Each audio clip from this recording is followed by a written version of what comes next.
Hi, my name is Theresa and welcome back to Theresa's Soapbox. Today I'm here to talk about what are the risks of co-signing or acting as a guarantor for someone on their loan, whether it's a car loan or a mortgage or anything in between. There are some real risks that I really wanted to address in this video. Now, you've probably heard of this, a parent co-signing for their kid to buy a car, or, a family member co-signing for another relative to help them buy a house, and, things like that. These are obviously trusted family members or very close, people that you know. You're not out there co-signing for strangers that you don't know, what their finances like. And it seems like, as long as you make your choice correctly, there's not really any risk.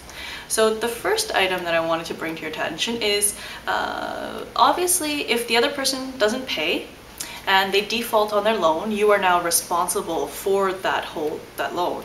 The part that seems to catch people off guard is that you are responsible for the entire loan, not half, not a couple months worth of payments until the other guy gets back on their feet.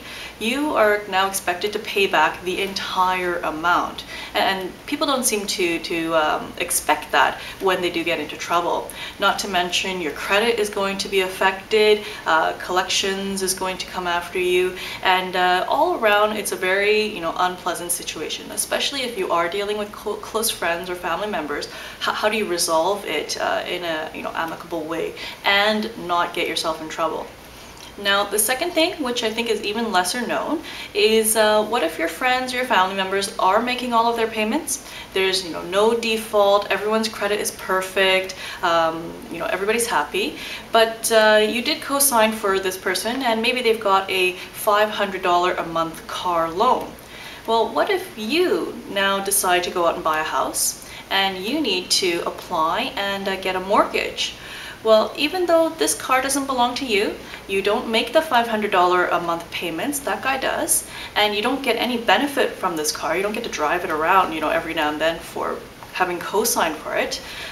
You are still responsible for $500 a month. Again, not half, not 2 or 3 months worth of payments, but the entire $500 a month. And what the lenders are going to do when they're sort of calculating out your financial balance sheet is they're going to say, okay, you already promised this $500 in case that guy doesn't pay. So we're going to take $500 a month of your income and reserve it aside. And then whatever's left of your income, that's what you can use to try to qualify for a mortgage. So, if you say you make $2,000 a month, their quarter of your income is now gone and it's reserved, and they won't let you use that in qualifying for a mortgage. So you may end up with something a lot smaller than you had initially thought. So if that's of concern to you, or you wanted to know more, there's a lot of intricacies to this that we usually get into with mortgage pre-qualification. Give us a call here at Finder Financial Services.